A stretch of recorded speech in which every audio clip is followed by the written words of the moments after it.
So how can you say it's not on purpose? They're not killing. Their aim, the motivation is not to go and kill children. What is it? Not their motivation. It's to eradicate Hamas. And Hamas. Can I run something by you, Stuart? Sure. What if Hamas was hiding in Israel? What would the Israeli government do then to eradicate them? They would seek them out. But no, what would they do? Would they adopt the same policies? Would they be blowing up Israeli hospitals after issuing a warning to get all the patients out of intensive care?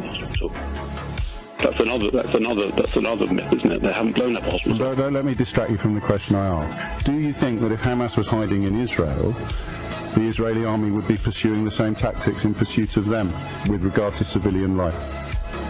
No, I don't. Well, there it is.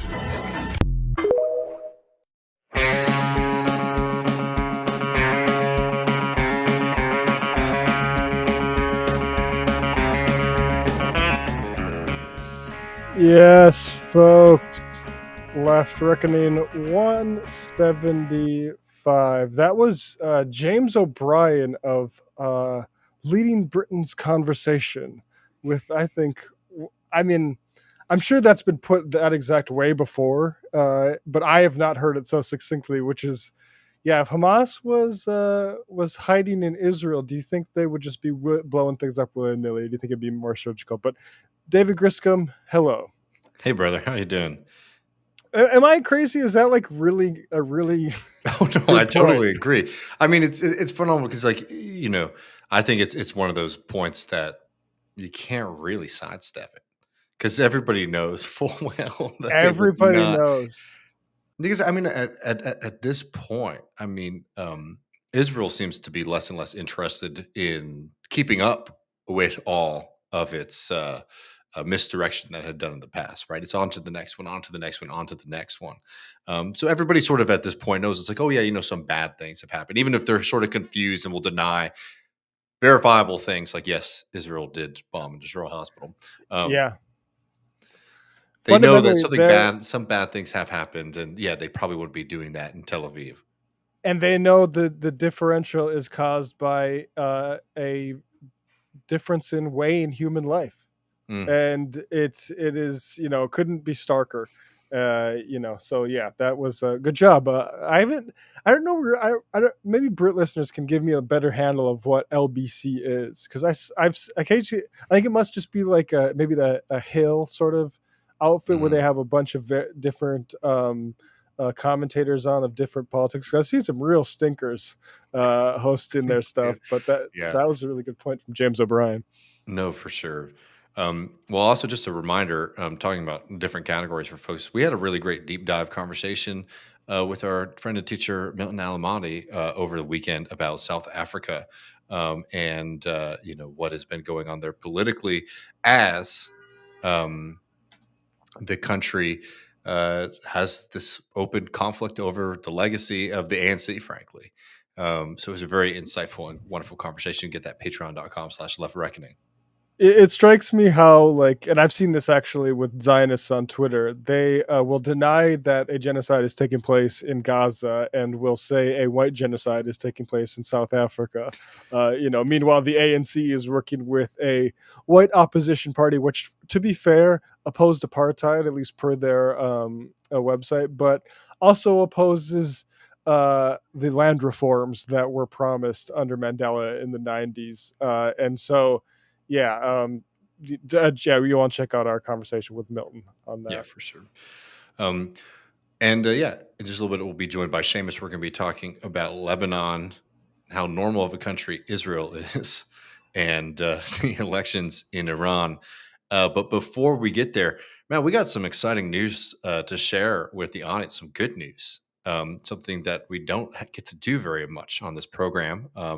And we're very, very happy to be able to announce, I'm sure you all have seen, that Julian Assange is in the process of becoming a free man.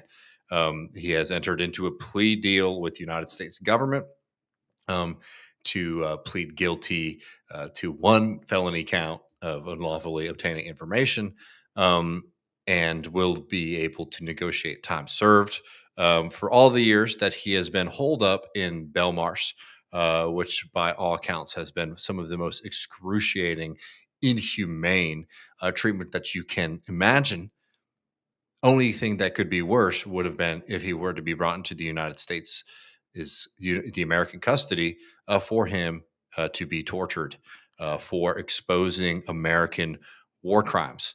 There's a lot of kind of side conversations to have about this, but I will just say first and foremost that the fact that Julian is going to be able to walk as a free man is an incredible, incredible moment. Just because I think most of us did not think that this day was going to come. Yeah, no, and the guy.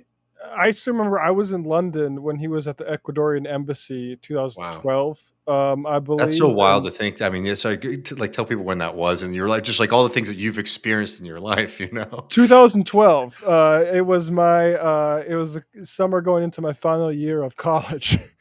So my entire adult post college life has been lived with him on the run for exposing, just American war crimes.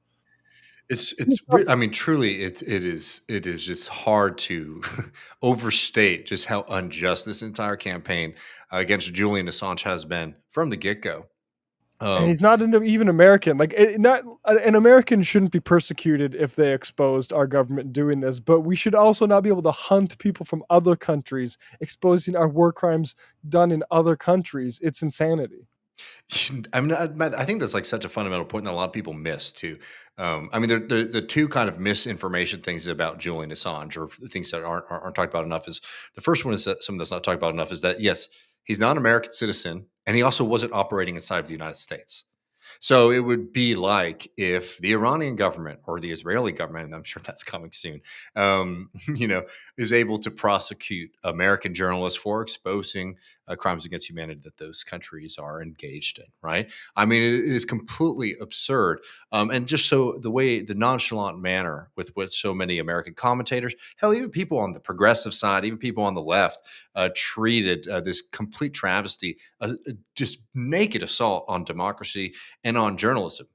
The second thing that I think just always has to be brought up in this conversation, because you'll be getting in the comments in a little bit, right, Matt? There'll always people being like, "Well, he helped Donald Trump defeat Hillary Clinton in the 2016 election, so therefore, I think that the Joe Biden administration, or the Trump administration, by the way, don't forget that Trump was the one who initiated this process, should be able to hold a foreign journalist and put them in a cell for the rest of their life for exposing American war crimes." Because again, what Julian was being charged for by the Trump administration was for those very famous videos of American soldiers casually engaged in mass slaughter and crimes against humanity during our horrific adventures abroad. Yeah, I know it's interesting. And I was watching what was the famous video called Collateral Murder. I saw people posting that, and it's wild thinking of the effect that had when it was revealed, and the scandal, and the and we already had a strong anti-war movement, like Fallujah, Abu Ghraib Mhm. happened, so there was a sense America wasn't great, but that really that had a huge psychic impact, and I just can't help but think of how many similar incidents we've seen over the past 8 months. Mm. And at a time where 972 and the Guardian are reporting on something that other outlets have been noticing, which is a attack on journalists, assassinating Palestinian journalists. Like this is part of a whole, which is that the truth, like it is. The truth is attacked, and also like the DNC email stuff, that was also valid to publish. I would have loved to see Republican stuff too, don't get me wrong, but like Gawker was right to have published that stuff as well when it came out. Well, I mean, I'll tell you. I mean, I think this is like a fundamental point here. So, like, I don't want to. We just have to be really explicit here, though, Matt. Is that like, and we're going to play somebody who played a big role in this. Outfits like MSNBC, for example, spent years and years and years and years trying to whip people up about the election of Donald Trump being the consequence of Julian Assange, so that people would accept whatever came Julian Assange's way. When again, the reason that the United States government was trying to deny Julian Assange his human rights, but also just directly assault journalists and journalism, and by extension, democracy as a concept, was because of the exposure of American war crimes. But absolutely, Matt, I think it was a really unbelievable and dangerous thing to see so many commentators and continue to parrot this kind of thing. That, like, oh, well, if damaging information comes out about a politician, particularly a politician that I might like, the media's job should be to suppress that information, right? There's a difference between doing things like, publishing photographs of a politician at like a private birthday party with their kid, right? Like there are like journalistic, like ethical questions about things like that. Is this newsworthy, right? Or this kind of invasive of somebody's kind of privacy? Emails from the DNC that exposed attempts to subvert democracy within that party are 100% newsworthy. And the slander and the mental pretzels that people were trying to twist themselves into to defend, the most aggressive, tyrannical use of terror to try to suppress and assault a journalist, because again, they were mad that a story leaked that might have hurt their political candidate. It's just truly, truly laughable. And I think that's something that's absolutely disgusting to have watched. And also just extremely short-sighted. I mean, genuinely, do people not care? Even if you thought the worst of Assange, the precedent being set by his persecution is not one you should welcome unless you want the freedom of the press worldwide to be, lessened. And I think a lot of people, don't mind that, which is kind of creepy. Well, on a serious note, before we get to some fun stuff regarding the reaction to this, Matt, I want to play this. I saw this was this older video of Assange that's been sort of floating around, talking about one of the hopeful things that I've talking about the project of WikiLeaks that I think is pretty apt to just remind people of like the stakes here of what this fight has been about, because the hope was to sort of pull Julian and pull WikiLeaks and pull what they actually were being persecuted over out of the limelight and sort of focus on the muck, right? Oh, do we agree with leaking emails? Oh, is Julian Assange a bad person in their personal life? Blah, blah, blah. And it was all to distract from, I think, this very basic and true fundamental message. One of the hopeful things that I've discovered is that nearly every war that has started in the past 50 years has been a result of media lies. The media could have stopped it. If they had searched deep enough, if they hadn't reprinted government propaganda, they could have stopped it. But what does that mean? Well, that means basically populations don't like wars. And populations have to be fooled into wars. Populations don't willingly and with open eyes go into a war. So if we have a good media environment, then we'll also have a peaceful environment. Go ahead. I was going to say, I mean, that is something that people will note a lot. It goes back very far to the earliest thing I've heard is when Cromwell was going to get a fleet to come to try to take over Jamaica and colonial properties of the Spanish. They said that they were building all the ships in the Thames River because they were going to help liberate the peoples of those the Caribbean from the horrible Spanish, and really they just wanted to go do their own colonies, yeah. Right? But it's like people, when they see all of this state investment or societal investment going toward conquering, genuinely people aren't just like, yeah, get them, bring us back what they can. Like, humanity isn't, and we should be thankful, so awful. 100%, or like as you've talked about a lot on this program too, Matt, for example, with in the Indian Wars in the United States, the attempts to sort of, even something that might have happened to like some extent, to try and sensationalize it, to try to whip up the white population, into supporting, some gruesome, inhumane policies from an expansionist power like the United States. So like 100%, and they don't like it when these kind of things are exposed. And that's why they've worked so hard to silence Julian Assange and try to threaten him, because the message is not just about Assange. It's about anyone else who might have access to certain kinds of information, who might, want to publish something like this. They are afraid when they see, hell, not only the willingness of the US state to come after folks, but unfortunately also, I have to say, the kind of weakness of a lot of the organizations and people and folks out there who should be standing with truth tellers. It was really shocking to see just how willing a lot of folks in our orbit, Matt, swallowed some of these attacks on Julian Assange and participated in them actively as all this was ongoing. When he was holed up, we're going to talk with Chip Gibbons later this week, more in depth, to sort of talk about this entire history. So I don't want to go over everything right now. Just remember that it was exposed that they were not only spying on Julian Assange, of course they were. They were trying to capture his children's diapers so that they could get DNA information about Julian Assange, right? There were talks about assassinating Julian Assange just in a foreign country, in an embassy, right? I mean, this is just some of the most thuggish and extreme stuff, and it was done by our government. And it's something that, like, I want to focus on the good here, right? And I should, and I'm already spoiling the fun by getting into this mode. But, like, it is just a real warning, what we've watched over this past few years, to watch, one, how far our government is willing to go, and two, how effective this government still can be at doing these kind of psychological operations on the on Americans, right? Or these kind of media operations on folks to get people to do what Malcolm X famously said, right? If you read the newspapers long enough, you'll start thinking that the oppressors are the oppressors. That the oppressed are the oppressors, right? Paraphrasing there, but you know what I mean.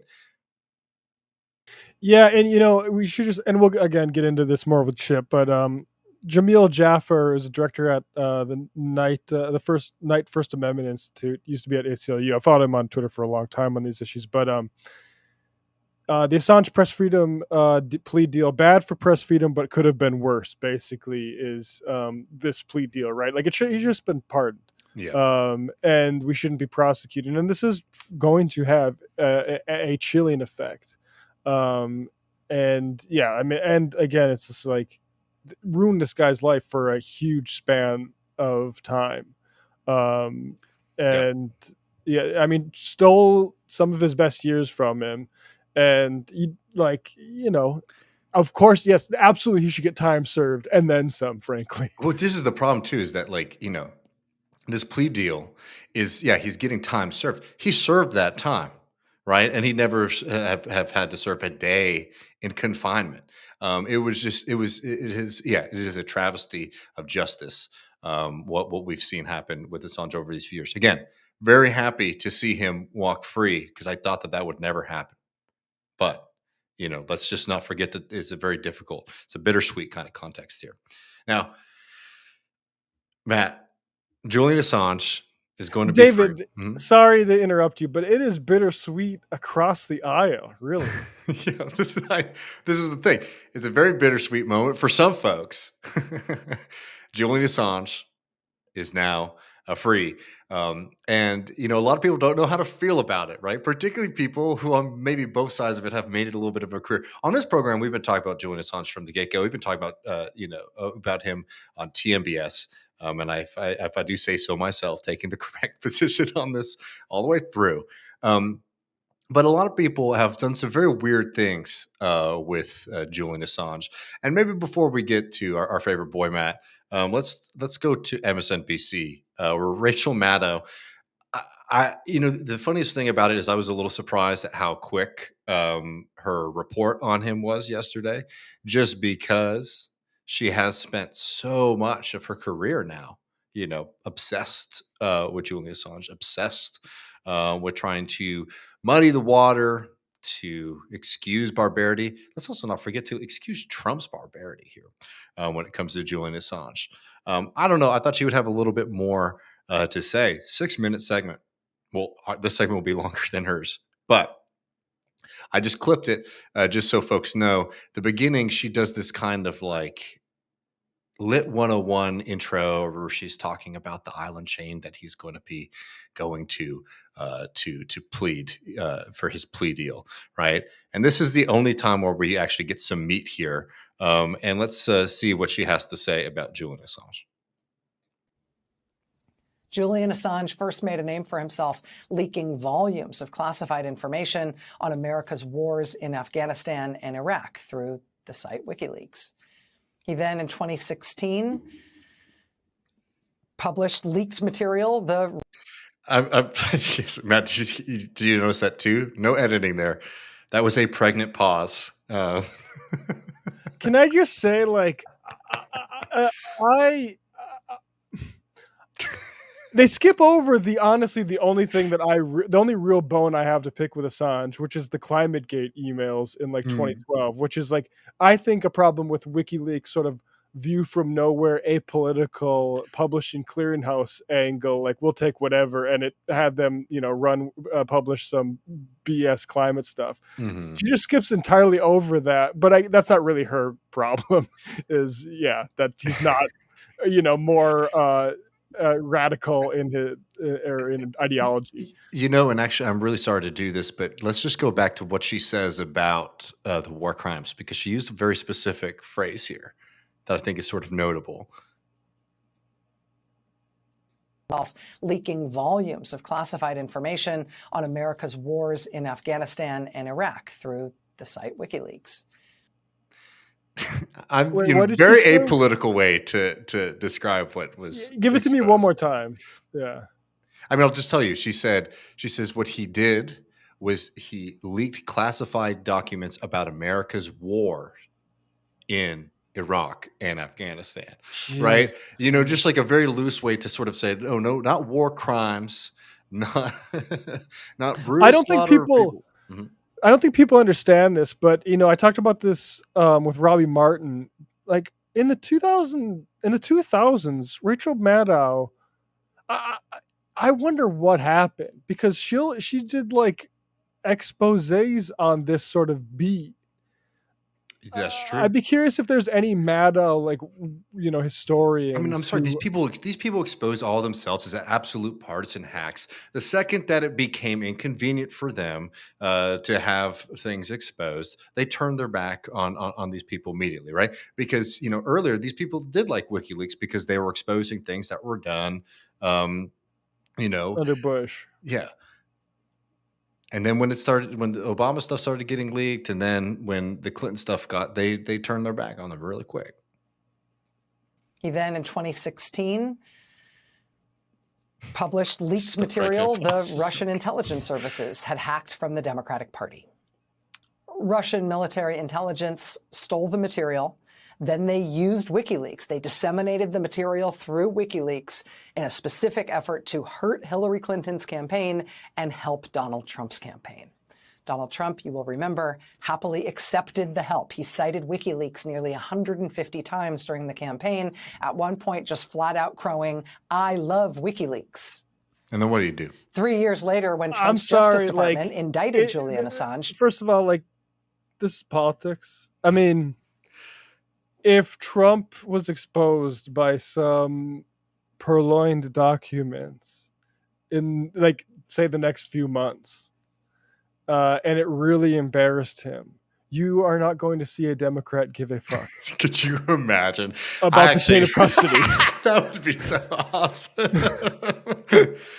That he knew nothing about this organization. Okay, cool. The Biden administration is the third U.S. administration to try to figure out what to do with Julian Assange. Wait, so I just want to say really quick, let's just note here again, I'm not trying to hyper focus on all this kind of stuff too much, but again, truly amazing to focus, I think 6 seconds, maybe 7 seconds on the war crime exposure. That's also what it was that the Trump administration and the Biden administration were pursuing Julian Assange for, what this whole case is about, right? Frankly, it's like talking about Julian Assange relationship to Hillary Clinton in those emails and context of this case, this news story, is like talking about Julian Assange's work in the 1990s, right? It's irrelevant. The only reason she wants to bring it up is because she knows, okay, my people, we've sort of implanted this idea in their head. Assange created Trump. That's why he's going to jail, and that's why he should be going to jail. Just I wanted to note that because it's a very manipulative move here. No, exactly. I mean, there's a certain amount of time you have to allocate as a cable news host to things to emphasize. And it's really tough. Exactly. And when you decide to it's clear why the state went after Assange, why so many administrations have been trying to, quote, figure out what to do with him. And it's not just because he, published some stuff around an election you didn't like. All right, let's get to the end of this here. The Obama Justice Department ultimately decided that the First Amendment issues were basically too thorny. When the Trump Justice Department indicted Assange in 2019, many people feared it would have a chilling effect on the ability of journalists to report on national security and classified information. Normal people thought that. That said, lots of other people argued that what Julian Assange was doing was something other than journalism. And that's it. She then goes on, just like so that you can go and watch the whole thing so no one thinks I've clipped it. She literally just goes on to say that Joe Biden wanted to wash his hands of it, and he has. Literally, that's it. That's the end of the clip. So, I mean, that's the thing is like, she is not a newscaster. She is a commentator. So you have to wonder why a commentator, instead of saying what they feel about an issue, decides to say, totally. Some feel this, some feel that. Nonetheless, I mean, really. No, we had years of hearing everything that she felt about it. And yeah, no, that's a really good point to like just sit there and be like, just at the end of this saga, I'm just objectively retelling the information to folks is so duplicitous. This is some, I mean, I think, out of all of that crew, out of all of that MSNBC crew, Rachel Maddow participated in some of the most dangerous slanders and attacks on our democracy, promoting absolutely unhinged theories about Russia, continuing to slander Assange, and fomenting like some of the most damaging kind of political brain rot that you saw amongst liberals during the Trump and the early Biden years. So she's, of course, is very unhappy.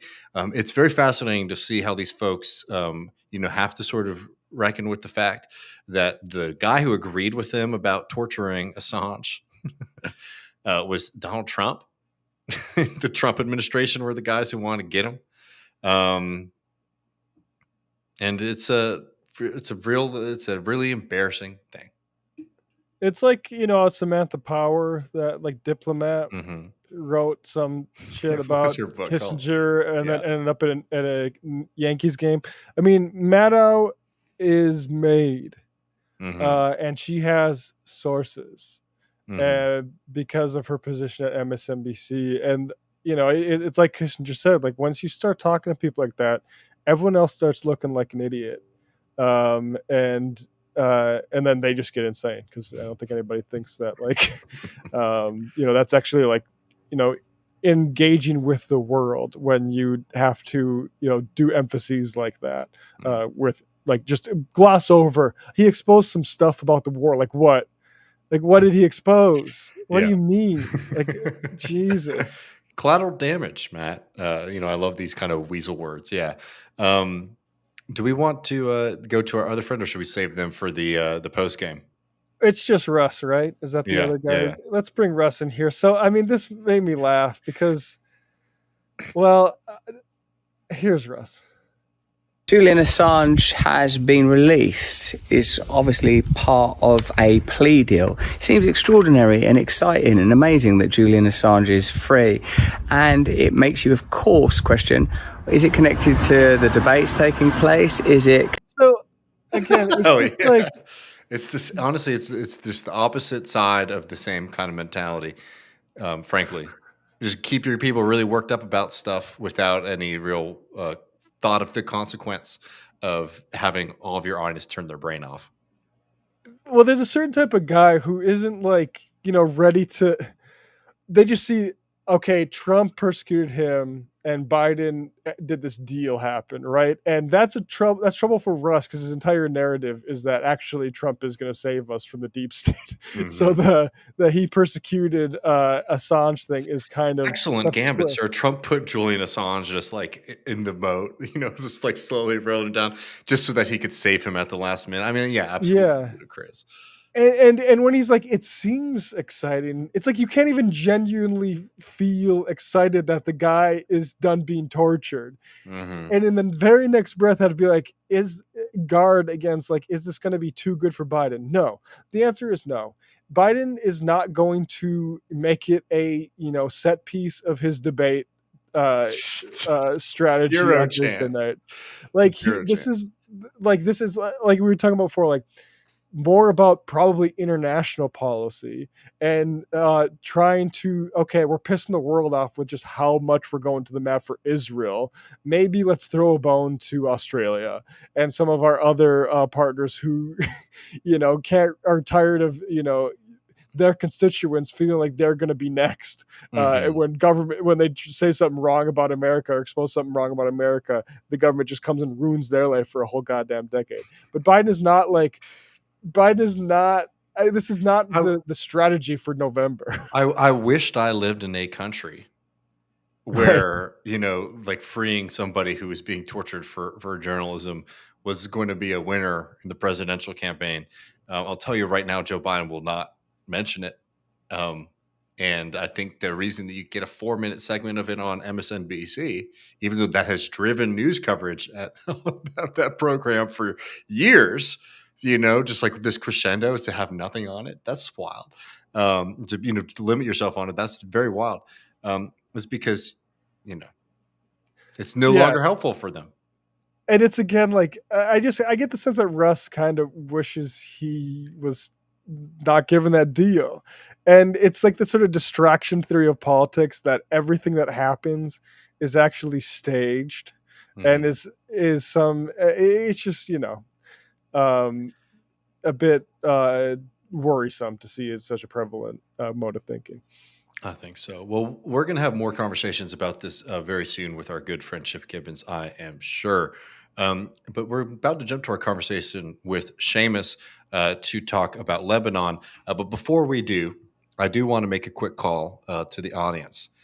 Friends, a member of our community, Matt Meshbane, who y'all probably know, particularly if you're in the Austin area. I know, Matt, you met Matt. Matt is an incredible human being. We love him very dearly. He has suffered a medical issue earlier this year. And there's a fundraiser out here to help him out. I just put the link in the chat. I'll put it in the show notes as well.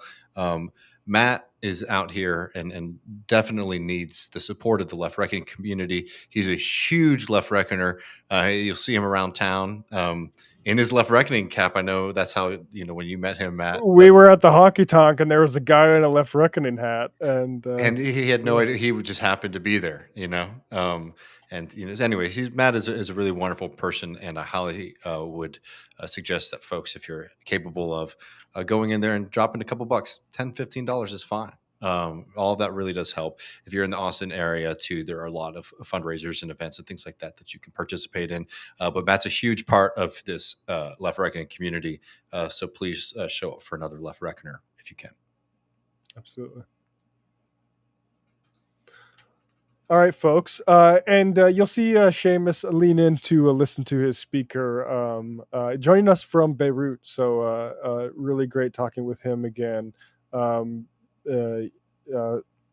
here is that. And we'll see you on the other side of this interview before we head to the post game.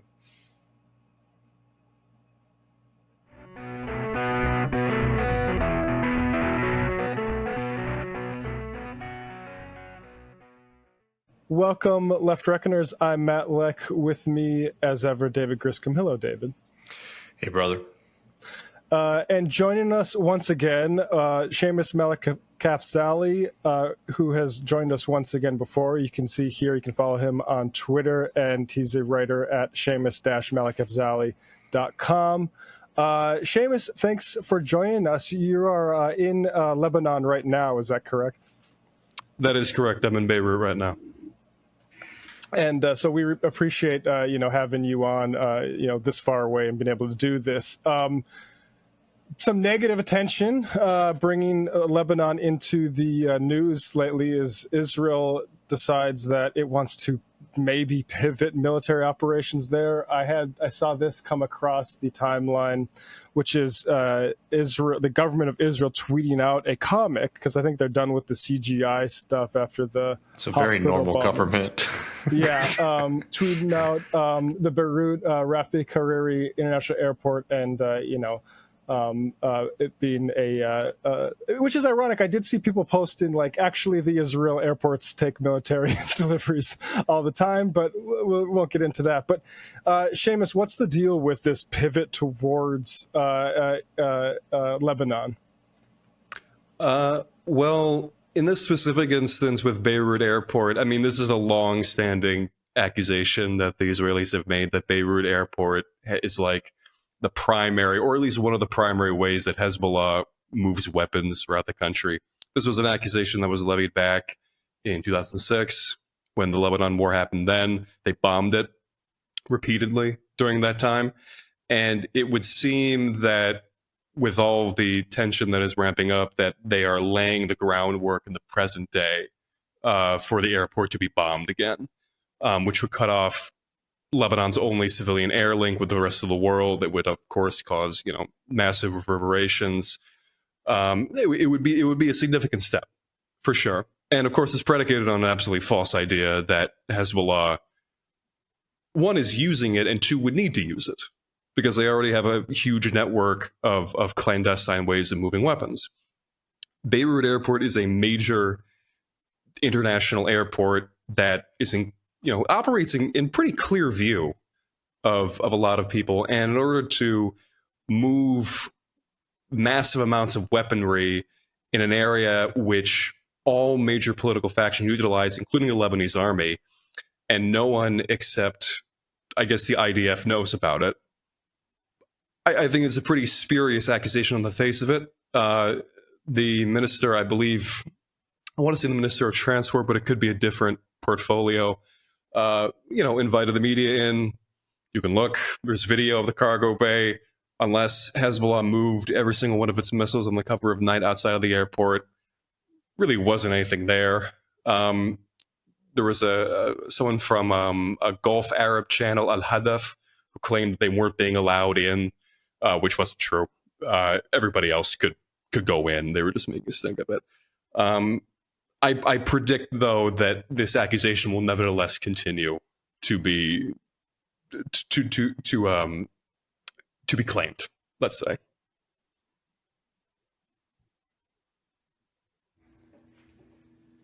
Matt, you're muted. Matt. Oh, sorry about that. Not that the IDF should be able to make claims that just have people run around, proving their accusations false at this point. So there's this other thing going on with Israel with their conscripting Orthodox, or at least the Supreme Court's deciding on that, which is represents a problem. And also they're talking about a Blitzkrieg with Lebanon in a situation where, Yoav Gallant says that, we could, take out Hezbollah very quick. And I don't think I haven't seen anybody with credibility actually say that. And then America is saying, hey, to Hezbollah, hey, we can't restrain Israel, even though we're going to have their back if they escalate this. What is Israel like? I mean, what's your take on what their desire is here? Are they looking to hit the airport so they can try to distract from the failure to wipe out Hamas? What's going on? I mean, it's hard to rationalize, I guess, the government of Israel at this point. No, I think the claims that they're making about the airport is they're trying to lay the groundwork for justifying what would be the first wave of the attack against Lebanon, because they would inevitably have to attack civilian infrastructure like they did in 2006. And because they've been under so much scrutiny because of what has happened in Gaza that they've been responsible for, look, they have to keep that manufacturing consent machine going. They do. Mm-hmm. Even if it the returns of that process are immensely diminishing day by day, increasingly. And Israel becomes increasingly isolated because of how poorly it's working. They still really only have one method of doing things, which is also the same problem that America currently has when dealing with this threat. The Israeli army knows that Hezbollah is a formidable enemy that is not easily defeated. America knows this as well. There is a reluctance to actually get involved in a conflict with Hezbollah because they are knowledgeable about what happened in 2006, even if they still believe in that very far-right ultra-nationalism. But they are kind of trapped in this cube of their own making, where they have this pressure on them from people who are in settlements in the far north of the country who've been displaced for months. They still have. I mean, there are reports swirling around that they're going to declare victory over Hamas in Gaza, but they're also still not going to stop the war. So they have that to deal with. No, I mean, all of these things, even if they wanted to go to war with Hezbollah anyway, all of these things could probably be solved by achieving a ceasefire in Gaza. But the weight, I suppose, of admitting in some way that you did not achieve a total victory which is impossible, makes this 10 times worse for them. And they also, I think they know deep down, because the Americans have also been communicating to them this, that if a ceasefire is achieved in Gaza, then Hezbollah will stop firing rockets and stop firing missiles and stop bombing surveillance positions. All of these things are connected to Gaza, but because they are unable to abandon this completely futile aim, they keep having to go on this path, even though they don't want to. This is something that is it is within their power to change these patterns if they wanted to, but they don't want to. And then they complain about the fact that they're trapped in this march to war. It's inane, but also it's an inanity that I don't see changing anytime soon, which is unfortunate. I mean, just to help people understand, the military stakes here. I mean, how would you sort of categorize Hezbollah's military capacity since the last conflict? Hezbollah was, I mean, even back in 2000, they were the only army of any Arab nation, conventional or otherwise, to defeat Israel without any sort of peace agreement. Israel was forced to withdraw from South Lebanon. And then they increased their strength in 2006. When Israel invaded again, purely to defeat Hezbollah, they forced Israel to a ceasefire in which they had to withdraw from the entire country.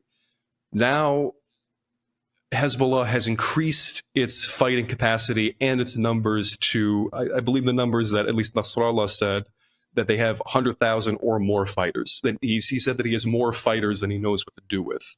Not to mention all of the other fighters who would inevitably stream into the country from abroad, from other militias. I mean, I want to say Amal Saad made this point. She's a professor at Cardiff University, and she's an expert on this kind of stuff. She said that Hezbollah is basically a conventional army in the sense of how much military armaments it has, how many fighters it has. But in contrast to a regular Arab army, which really haven't increased their prestige since 1967, they're mostly conscripts. Hezbollah fighters are trained for one purpose, and that is to defeat Israel. They are trained in how they fight, in how they operate, in how they think, and how they strategize. And when you are up against that, that is not something that is easily defeated. In fact, you can't really defeat it. This is not something that the IDF is used to fighting, because the IDF for the past, I mean, this was something that was attributed to why it did so bad in 2006, because since the first Intifada, who has it been primarily fighting? It's bands of Palestinian rebels inside the West Bank or in Gaza. When October 7th happened, when Hamas proved military capabilities that were beyond its knowledge, it was caught completely off guard. It didn't know what to do. And with Hezbollah, it knows a lot of that strength, but even then, it really doesn't, I think, understand or comprehend, again, how much they've already improved since 2006, which was already a loss for Israel, versus now, when I think it's going to go much worse. Yeah, and I mean, like, I know it's like it's sort of impossible to get into the minds of like the Israeli government at this point. Just seeing what we've seen since October. But I mean, do you think that there's a genuine belief that they could come out on top of a conflict with Hezbollah? Because, you know, in the U.S., sometimes we hear this kind of like, oh, this is just so that Netanyahu stays in power. And while I wouldn't put anything past him, I do wonder if that is like a deep enough reasoning for, you know, warmongering with Hezbollah or, you know, with Iran, you know, more broadly. I mean, see, this is the thing. I think there, like I said before, there is a knowledge that Hezbollah is a much stronger enemy than Hamas, which Israel already has great difficulty with defeating. I mean, 8 months in, and Hamas still retains a great deal of its strength. I think among military generals of, I suppose, the more secular variety, I think there's probably an idea that victory of some sort, and I do mean like of some sort in a very general sense, in the sense that probably Hezbollah could be moved from the border slightly, maybe a few kilometers. That could probably be achieved, but even then, I personally doubt that. The real danger here, more so than the danger that is already presented by most of the Israeli top brass, which is already pretty immense, is from the far-right pressure groups, which some of them are inside the military, but the more vocal ones are obviously inside the parliament. People like Ben-Gvir, people like Smotrich. These are people who genuinely believe that they will be granted a divine kind of victory, that they can rely on no one and they will still achieve total victory over their enemies, over the Palestinians, over the Lebanese. And then maybe, you know, in the future, this isn't something they're discussing, you know, in the Knesset right now, but of course, just as we'll settle Gaza, we'll settle South Lebanon, even though we didn't do that before. And all of these things, including the entire occupation of Lebanon, which is something that Itamar Ben-Gvir was saying just a few weeks ago, these are all things that I truly believe they believe are possible. They're not the ones who I think, at least right now, are making the top level decisions. You know, that kind of maximalism, immense maximalism. But, you know, Israel, with every successive, I mean, practically day, gets more and more rightward. It becomes more and more convinced that there just needs to be this sweeping sea of destruction that needs to be dealt out against Israel's enemies. So there may be this smidgen of realism that exists among Israeli generals, but I'm not hopeful that it's going to remain, with all honesty. You know, I want to turn to the Iran elections, but something that crossed my mind. We had Drew Mikhail on this. We had Drew Mikhail on this show after the port explosion in Beirut, like 3 years ago. And one thing that, you know, I wonder is, how is Lebanon, the Lebanon state, and is having Israel as a neighbor not very good for, you know, building a functioning state? Yeah, I mean, the ways in which Lebanon as a functioning state is measured, I think, is completely different to other countries, even ones in the global south. Like, it's a big thing that the streetlights are on in a lot of neighborhoods, but that's not because of the state in a lot of places. Like, independent private generator owners had to put up streetlights below the streetlights, which work off of the national energy grid. The fact that I get 4 hours of government electricity a day, in addition to the generator, which I pay about $200 for a month, that's huge. That took years to accomplish. I mean, the Lebanese army doesn't fight. The Lebanese government basically doesn't function still. There's more stability than there was. I mean, back in like 2020, 2021, there was an increase in crime. There was a real sense that things were descending into this kind of whirlpool. I mean, basically nothing was operating. I mean, even the traffic lights stopped working because there was disagreements between the different unions. So, I mean, things are slightly better, but this is not a state that is capable of, I mean, it's not even capable of peacetime. And now it's not going to be capable of dealing with a war, I think. You know, this in South Lebanon, I mean, this has kind of always been the case, but right now in South Lebanon, there really isn't any intervention from the government, even though Israel has been bombing them nonstop for months. Reconstruction efforts in South Beirut after 2006, that was mostly handled by Hezbollah. That's why that support, you know, really was consolidated. That's always been a blind spot for the government, but now with so many facilities that have been rendered absent by the economic crisis, is even more precarious. And I think a full-scale war of this kind will be, I think it'll be extremely devastating for the functioning of the government.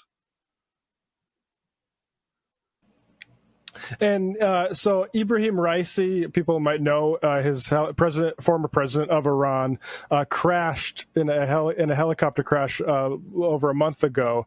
Iran has elections. Seamus, so what do we need to know about these elections? Yeah, so in Iran, it's not like how it is in America, where the vice president, you know, takes office and then serves out the remainder of that term. The Constitution stipulates that there has to be a presidential election within 50 days of either the president's, when the president leaves office, in this case, when Raisi died in the crash. So right now, there are 5 conservative candidates and there is 1 reformist candidate. But what is shocking, I think, to a lot of people, including myself, is that the reformist candidate is remarkably, not only remarkably outspoken on women's issues and on issues of censorship, he's now the front runner by some polls. He was polling at around 3% before the election, and now he's polling at around 30%. His name is Masoud Pezeshkian. He had condemned the government's response to the Mahsa Amini protests back in 2022. He's talked about, you know, getting rid of police enforcement of mandatory hijab. He's courted, I think, a lot of radical people into his court, people who otherwise would be very disaffected by recent events. Though the thing that is up in the air at the moment is how much he is able to actually inspire younger people of my cohort, my age cohort. Turnout has been tanking as of late in Iranian elections. Previously, they were like 70, 80%. Now they're like 40 to 50%. And that's seen as a huge threat to the legitimacy of the Islamic Republic. Right now, polls are talking about maybe it'll increase a little bit to like 50%, maybe the high 50s. But, you know, the idea that a really inspiring candidate, someone who inspires a lot of people in Gen Z, people of Generation Alpha, is only able to raise it only somewhat, that it's a point of concern for people, I think. And I mean, a primary concern, like U.S. sanctions, like what are the animating issues for folks, despite, you know, like I guess the turnout not being where completely returned. Sanctions and women's rights have been the primary things. Right. Women's rights, everybody, like the conversation in Iran has changed pretty dramatically since 2022. Now, talking about hijab, talking about how important it is, you really cannot touch that. You have to talk about it. You have to talk, I guess, around it. The idea of like emphasizing gender segregation, that's a very unpopular point. It was only made by one person, who is the current vice president. And he's not polling very well at all. No, sanctions. What's interesting about the sanctions issue is that back before the nuclear deal fell apart, because of Trump. There was an idea that you could engage with the West, and this. It was, I think, possible for you to, engage with the West, and maybe if you gave them the opportunity, they would agree with it. And that possibility is open. Now, everybody's mostly on the same page that, okay, America can't be trusted. This is an evil. We always knew it was an evil empire, but even then, like, if these Javad Zarif made this point, the foreign minister, that if the next administration of an American state tears up all of the deals that the previous administration made, then no one will deal with America. In this case, there's no trust, but the main debate point is like, okay, a conservative might say these sanctions are permanent. They're never going to really take away sanctions for Iran. We need to work around that and create an economy that's resistant to it. Or, like Pezeshkian, like a reformist would say, okay, we can't trust America, but at least we can't purposely isolate ourselves and shut ourselves off from, engaging with the rest of the world. Those are, I think, the two main issues. So, I mean, on this, as is looking now, like, is there going to be like the capability of consensus around, a real like hardliner candidate, just because you bring up all these issues like sanctions, like women's rights, and all these kind of things. This election obviously is like a shock.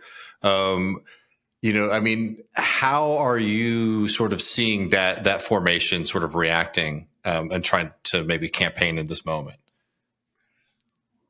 Well, here's the thing. There was an expectation, because you have the right idea. In the past, there were a lot of conservative candidates, and there was consolidation in which candidates would withdraw to give the other candidate a better chance of winning. People were willing to do this really freely. It wasn't a big deal. What's, I guess, notable here is that nobody has blinked, and now it seems like they're going to go to a second round of voting in which there's going to be one conservative candidate and one reformist, but the consolidation is going to be forced, and that might be on less than friendly terms.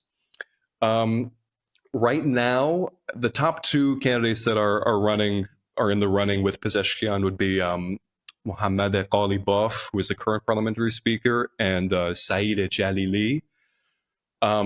Ghalibaf is more of a kind of positions himself as like a clear-headed politician. He's very experienced. He's run for president, I think, 4 times before. He's not a cleric. He looks very modern. He brings that sort of energy to the table, sort of like a compromise between reformism and conservatism, and like a hardline conservatism. Jalili is a complete hardliner. He was a former chief nuclear negotiator. He made no progress of really any kind in negotiations with the West, which was previously, he was seen as a failure for this reason. But now, since the deal fell apart, that gives him credentials. Like, he did not compromise with the West in any way. He's not a cleric. He has the backing of working class people. He just got a major union endorsement, I think, today. Ghalibaf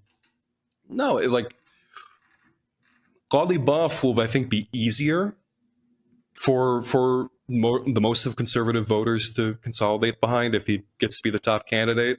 Jalili will be a harder sell. He's very divisive, very abrasive in his rhetoric, but he is undeniably has very passionate supporters.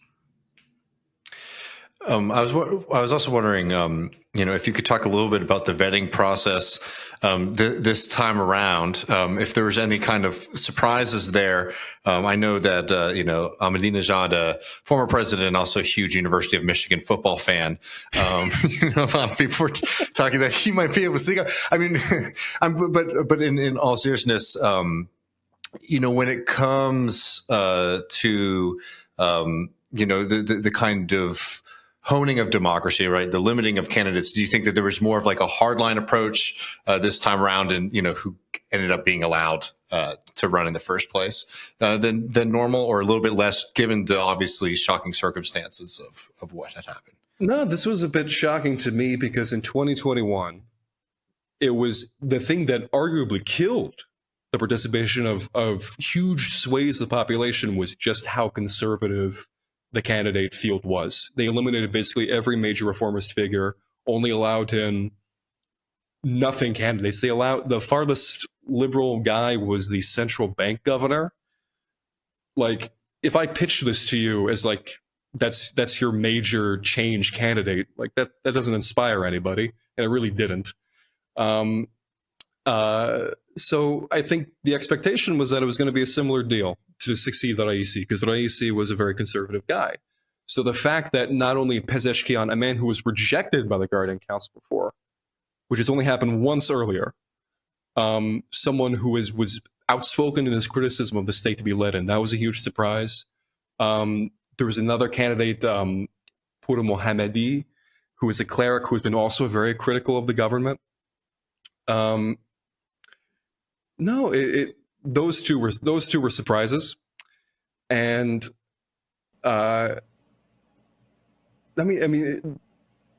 in some respects, Ahmadinejad getting disqualified, that's not news. He's got disqualified a bunch of different times.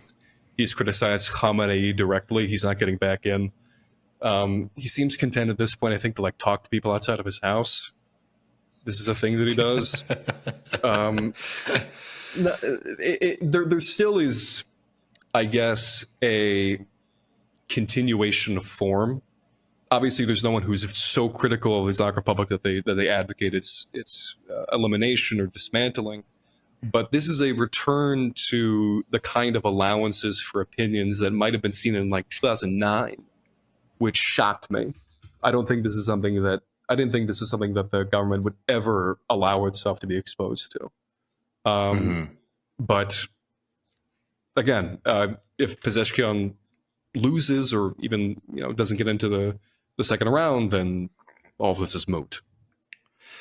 And just lastly, just a kind of general question for folks. You sort of talked about like feeling very bleak and very likely to not have fairly high turnout or anything like that. Is there any kind of consensus of a way out of like ending like just like the continual slide into like economic devastation in Iran that like doesn't sort of require sort of some like, I don't know, like American loosening of its pushing out and trying to isolate Iran from the rest of the world? I mean, this is a thing that the candidates have been debating, right? Like, what is the proper way to get around it? I mean, what Jalili has been saying, and I think if I can give him some credit, I think makes some sense, is that like, okay, if these sanctions are permanent, basically permanent, because what administration is going to agree to it, then we should be massively expanding our relationship with Eastern countries, like China, like Russia. If we can forge economic relationships with these places, then we can provide a path for economic growth that does not require interaction with Western monetary systems or economic systems. This is something that was like initiated during Raisi's presidency. There was some growth in the economy after just like, again, what you were talking about, this huge backsliding and hyperinflation that was occurring. But it's, I mean, I don't want to make this exact like comparison point, but it's like when we're talking about like East Germany, let's say, like a Soviet state, like a communist state, you essentially have to pitch to people that, okay, I know that there's this opportunity for riches in the West, immediate riches perhaps, if you can have that opportunity. But maybe if you all just stick around with the program, then we can forge some sort of new system that can, I guess, secure some sort of long-term stability and security. That's a hard sell, I think, to a lot of people. Now, the sanction regime has been on Iran for decades and decades, so that sort of acknowledgement is set in, I think, for a lot of people. But people also remember the huge economic GDP growth that happened under Rouhani when the JCPOA was signed, the nuclear deal was signed, when Rafsanjani was in power, the president back in the 90s. This is in the recent memory for a lot of people. They remember that engagement with the West equals economic growth. It's that debate. It's that battle over what path to take. Well, folks should definitely check out your Substack, Seamus, Seamus-Malekafzali.com. Is that the best place to support you and follow your work? Matt, I didn't hear anything you just said. Is that the best place, Seamus? Sorry. I'm just signing off now. Saying That's the best place. No, that's the best check out place. Don't worry Seamus. about it. Seamus Malekafzali. I'll put the Twitter up there for you. Seamus, thanks so much for joining us, man. No problem. I'll be back.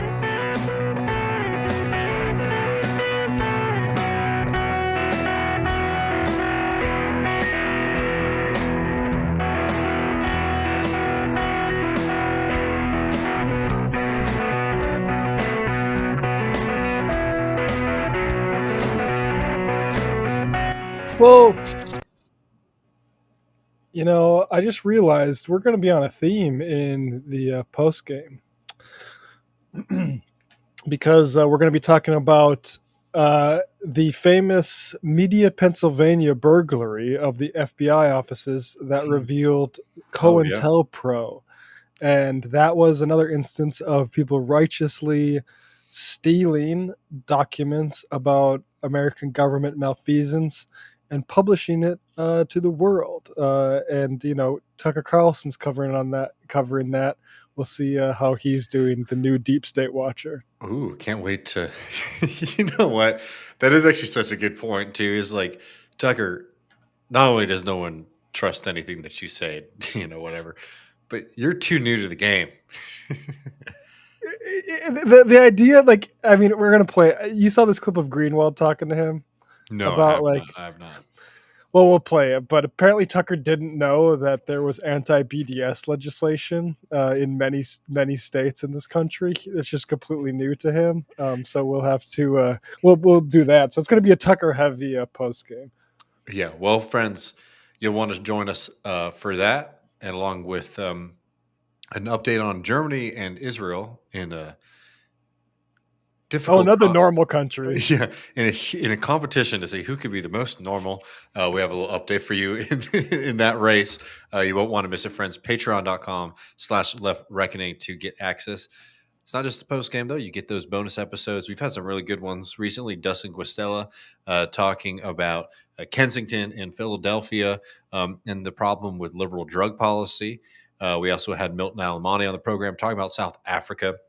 We had our good friend, you know him from the Empire Files. You know him for being a strong voice against imperialism, Mike Prisoner, on the program to talk about one of our favorite subjects, Tulsi Gabbard, who, for people who have not seen that bonus episode, might be surprised to find out she might be one of my new neighbors here in Texas very, very soon. Tulsi, the original cast member of TMBS. It's true. Really. True. Original villain. So you're going to want to come and check all that out. Patreon.com/leftreckoning and join us at the postgame in just a couple of minutes. Peace.